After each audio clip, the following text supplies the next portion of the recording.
Welcome to the Blessors of Israel podcast. I'm Matthew Dodd, Executive Director of Blessors of Israel. Once again, honored to be in studio today with Pastor Rich Jones, the founder and chairman of Blessors of Israel. Well, Pastor Rich, since we met last, more developments with regards to Israel, the Middle East. From Gaza, Trump's Board of Peace. We're moving into this phase 2 I want to deal with, but also Iran. Right. Tremendous developments there, very concerning, heartbreaking. But let's begin with Trump's Board of Peace that he chairs. Right. News is out there that in Davos this week, on Thursday, there's going to be an official signing ceremony. There's been invites that have been sent out to, I believe, about 60 different nations, including the likes of Vladimir Putin in Russia, Qatar, Turkey. So we have an interesting mix of those who are going to be weighing in on what happens with Gaza and Israel. And on top of that, there's this pay-to-play aspect, $1 billion to be part of that Board of Peace. Right. And to me, that's and concerns in regards to the UN. And what does this do to the UN as well? So there's all these different facets, and I think it'd be really good for us. We've been writing a lot of articles at Blessors of Israel about the different developments for the last couple of weeks. Right. Good for us to kind of break this down and process this, where things stand. Well, number one, I think that we see President Trump is following up on what he had been saying all along, that there needs to be a multinational board of governance of some type, right? We've been saying, like, what is this going to really look like? And now we're getting some real look at the idea, which is essentially to create two boards, right? You have all these nations that you mentioned, and many more are invited to be part of this kind of overarching board. And then you have the executive board, the real decision makers. Now, there's controversy. There's certainly controversy because Israel does not agree. Now, they weren't even included in the conversation. They were not consulted. Yeah. Now, that's a concern. Now, in my mind, now President Trump is in Davos. He wants to sign and make a big ceremony over this, but it's not done. Right, it's still in formulation mode of figuring out who's going to be on what board. Exactly right. And so that's concerning to me, right? Because we certainly want a long-term plan that's going to bring a long-term, at least ceasefire, if not peace, to that region between the Palestinian governments, whatever that is, and Israel. And so how this works now is critical, and Israel's not on board. That's a concern. And you're bringing in now Qatar or Qatar, Egypt, Turkey, and Erdogan. And these are going to be in the governance? I mean, Israel is not even consulted. I think we've got a formula of disaster here because, Israel, I don't care who says it, they're not going to abide by whatever they do not really feel is in their interest. Well, and Netanyahu said as much this week. He acknowledged that there was this friction between the United States and Israel because they weren't consulted, number one. Number two, Hamas is still in control. And still armed. And they're reconstituting their leadership. Now, there are reports that they're looking during phase 2 to graciously exit, some of the leadership, hide and get away type of deal. But that also concerns me because that doesn't mean they're going to stop doing what they've been doing. They're just going to do it somewhere else. Like, for instance, you had leadership in Qatar for many, many years that was, basically doing what they did to help organize what happened on October 7th. So that doesn't, just because they moved to a different location doesn't mean there's accountability, nor does it stop them from doing what they need to do. So that's a concern. They haven't also returned the last hostage that was murdered by Hamas. So those are the other concerns. And obviously Turkey and Qatar. Turkey, we've talked about them before. Erdogan has Muslim Brotherhood, huge supporter of Hamas. Right after October 7th, bringing the leadership of Hamas to Turkey, to Ankara, to have these meetings, to show that support. Then you have Qatar. We've talked about them before. Here you have a state that right now is saying the most important thing to happen right now with this Gaza, Israel-Hamas conflict is for the Israelis, the IDF, to move out of Gaza. Not the disarming of Hamas, not the return of the deceased hostage, but Israel moved out. And how can we trust Turkey? How can we trust Qatar, who, by the way, has funded so much of Hamas?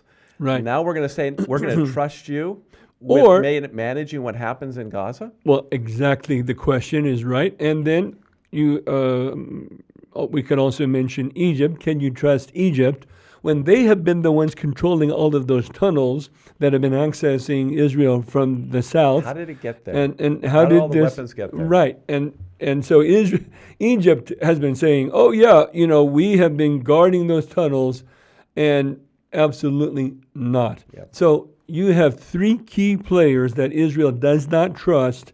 Now, at the same time, I understand what President Trump has been trying to do, which is to try to build a coalition, trying to build agreement amongst the Arab nations. I get that. But this is not a very effective way to do it. If you're not going to get Israel on board, you essentially are pushing them off the board to put, controversial members on the board. And how is this really going to work? And are they really going to disarm Hamas? Are we asking Turkey and Qatar and Egypt to disarm? It's going to have to be done by force. Exactly right. Is it going to work? And Qatar, they abide by the mantra, from the river to the sea, Palestine must be free. Same thing with Turkey. Erdogan wants to have that resurgence of the Ottoman Empire.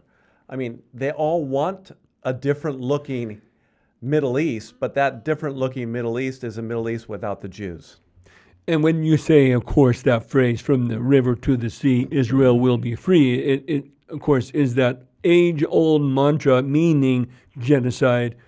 It will be free of Jews. Yeah. That's exactly what he means. So, this is, I understand it, but again, we have to say, is it really going to work?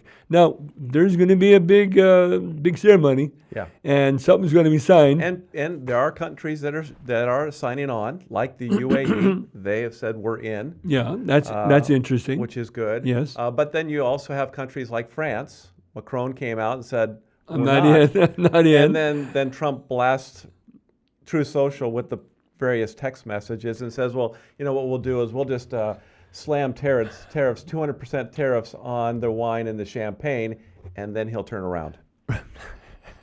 But, then you have the conflict, really the tension, I should say, between Europe right now and the United States over this issue of Greenland, which I think is worthy of discussion, by the way. It's not a small thing that Trump is stirring up here.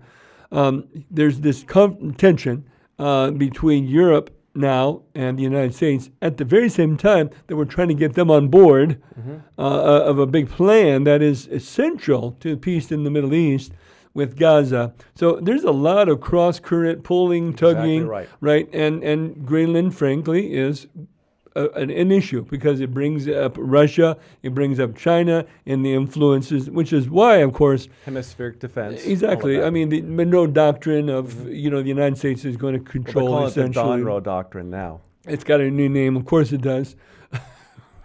I had to give it to you. We changed the Gulf of Mexico. We might as well change everything else. Absolutely. Anyway, so it's an issue, right? Now, when it comes to Greenland, honestly, why don't we just go and build a coalition with Europe, right? I mean, wouldn't that be a better plan? Rather than try to poke our friends in the eye. Trump's view, though, is I don't know if we can trust them. They have. How do we trust them? We've had. How can we ensure after even Trump is no longer in office that they will keep their word? They haven't paid like they should have been into NATO. So how can we trust them to do what they need to do when push comes to shove in Greenland? I think that's the mentality there. He's looking out for America first. Yeah. So he's looking out for that interest there in Greenland, saying, hey, no one else can do this. We're going to get sucked into this, have to defend it anyway, so we might as well have it be part of our country. And now, realistically, we both know Greenland is never going to be part of the United States. I mean, he says, well, we'll make them similar to the status of Puerto Rico. It's not going to happen, right? It's going to break NATO apart, frankly. If he really wants to push this issue, it will break NATO apart because NATO is not going to stand by idly and let the United States annex Greenland. No, they're looking like they're going to fortify things, in fact. Right. And so wouldn't it have been better to just kind of strengthen the bonds of NATO rather than poke our friends in the eye? And I'm going to call balls and strikes fair. You call it fair. You do. Right. You have to call it fair. And now, again, it's muddling up what we're trying to accomplish here with Gaza.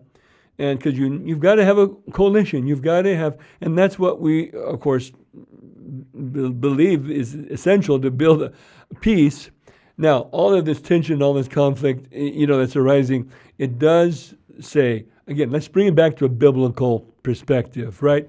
What we're seeing then is cross currents, tensions, tugs, pulls, differences, and it leads to the point that ultimately, when you look at the scriptural prophetic word, that it will be an Antichrist that arises to create a covenant of peace between the nations of the world and Israel.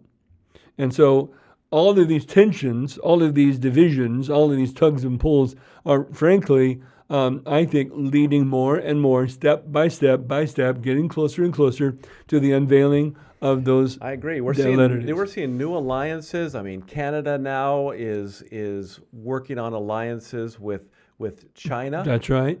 And electric vehicles. I mean, there's things that we're seeing dynamically that are happening that we've never seen before. And in fact, Carney spoke at Davos today, the Prime Minister of Canada, saying, even as a middle country like Canada is, they don't have to let the big players determine their destiny. And it's time for these smaller players, these smaller countries to unite together, so to speak, look out for their own interests, look for those common interests, and then basically come against the hegemons that are now dictating the course of the world. Which is, of course, really how NATO got started, right? Building a coalition of smaller nations into something larger. And so now Canada is trying to do a similar thing. And we see, again, shifting nations, Canada moving closer to China, China weakening, by the way, Russia weakening, and yet you see these coalitions building to strengthen. I agree. And so, again, we're going to have to keep watching because this world is changing. It is, and then on fast. top of that, you have the issue with the rise of gold, the cost of gold, over $4,700 per ounce.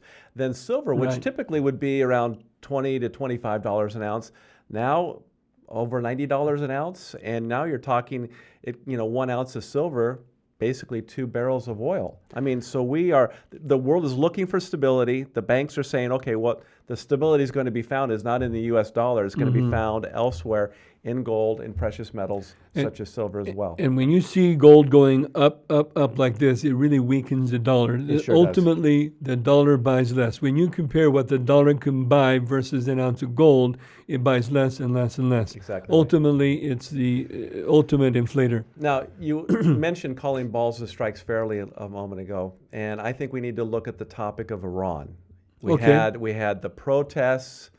They were gaining momentum, and now there's been the heavy hand of the Iranian regime coming down, cutting off internet access, police driving through the streets and shooting at people, warning, stay in your house, don't even look out the window so that there's no opportunity for you to chant out the window. We're hearing reports anywhere from 5,000 up to 23,000 that were killed during the protests.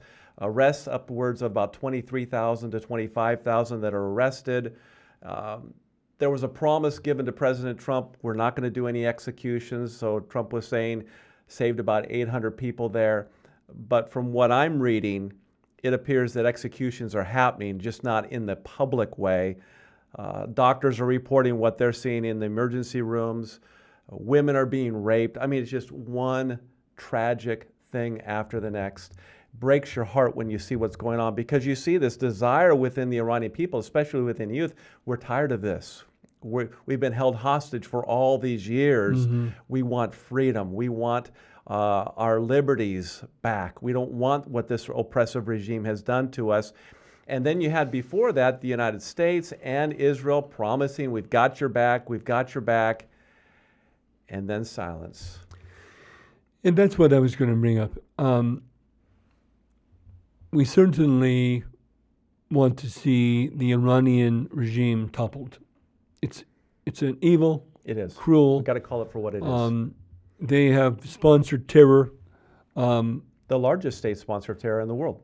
Absolutely. And so now, it's a moment, right? That potential for the toppling of that government. And Trump has come out and strongly supported the protesters, threatening that if lives are lost, that the United States is going to intervene. You brought it up. Many lives are lost. Yeah. What is the United States doing? And when you're going to make a promise, a big promise like that, and then don't do anything, it really diminishes your clout and your word around the world. And I'm very concerned. And I think the word, the clout and the strength of the word was definitely reinforced when the United States struck Iran. Back in those days, that's correct. Or even Maduro from Venezuela. That's correct. Okay, there's enough is enough. Here's the red line. But what happened here? Mm-hmm. That's what has everyone shaking their head right now. Right. What was said that caused him to pivot when it looks like, from what I'm reading, there were forces sent out on that Wednesday, and they were called back. So there were forces getting ready to strike Iran, and then they were called back.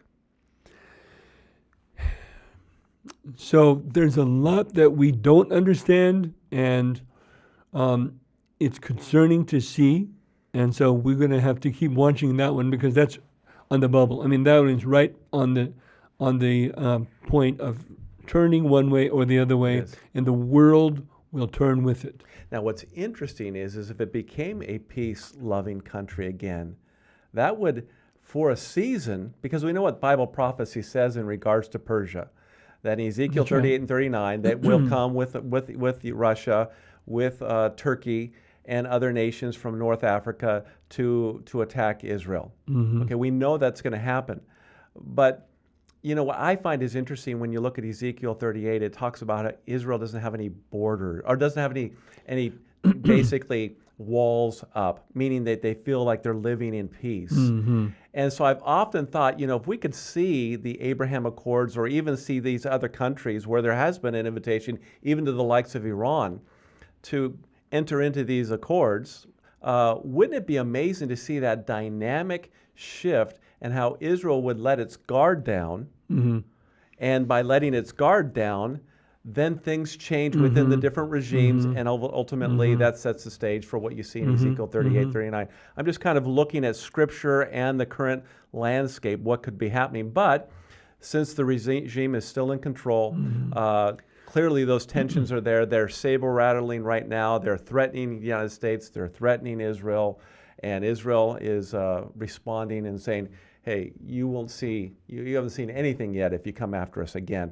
But different dynamics. It's very, very interesting. It's very fluid, very fragile right now, to say the least. Well, and so we're going to keep watching, because you're right. If it turns this way, there's a lot of pieces that come together. If it falls that way, there's a lot of pieces. Yeah, and one way may delay in Ezekiel 38, 39, but sets the stage for it nevertheless. That's right. Whereas the other one becomes a catalyst for maybe a more rapid fulfillment. And so I think it would be good to refresh our understanding of Ezekiel 38, 39, but let's do that another time. Yeah. But my point is, we have so much happening in the world right now that this is critical that we watch and pray. We really do need to be praying for our president. We need to be praying for those who give him counsel. We need to be praying for Israel, for Iran. I mean, like you said, the whole area. And I think at the same time, because we know that the Antichrist is going to come from a resurrected Roman Empire, we need to pray for revival in Europe, that a true move of God's Spirit there to bring many to saving faith. Because while we're looking at Russia, China, and Iran, and Turkey, it almost seems like one of those games where you look over here while the other action's going over there, and we need to keep our eyes on Europe as well. I agree. Absolutely agree. There's a lot going on in Europe. Because what is going to happen under the Antichrist is nothing compared. Is nothing compared to. What happens there is with Russia and China and Turkey and Iran is nothing compared to what's going to happen with the Antichrist. Oh, that's right. Yeah. Right, but it sets the stage. It sets the stage. So, well, thank you again for taking time. It's a heavy-hearted conversation. Right. But like you said, we need to call balls and strikes fairly. We need to be in prayer for our president, for what's going on, for people to come to saving faith in Jesus Christ, both Israel and her enemies and her allies. Everyone needs our Savior. That's the only answer. Yeah. Well, and thank you so much for joining us as well today. And we want to encourage you, if you're especially watching for the very first time, to find out more about Blessors of Israel by visiting our website. You can do so by going to www.blessors.org. That's Blessors with an ORS.org. There you'll find our vision and our mission statement. By the way, check out our newsroom as well. There you'll see original articles with a biblical perspective, along with curated news concerning Israel and the Middle East, because we want you to be the best informed when it comes to Israel and the Middle East, because Israel is the epicenter of biblical prophecy. And so we want to make sure you're aware of how to stand and pray with Israel at this critical time. If you haven't done so already, make sure you like this podcast, subscribe to this channel, share it with your friends as well so that they too can be informed. You can follow us on Facebook, X, and Getter, and we covet your prayers and your financial partnership as we build this new and very, very important ministry. Remember, those who bless Israel will be blessed. Shalom, shalom.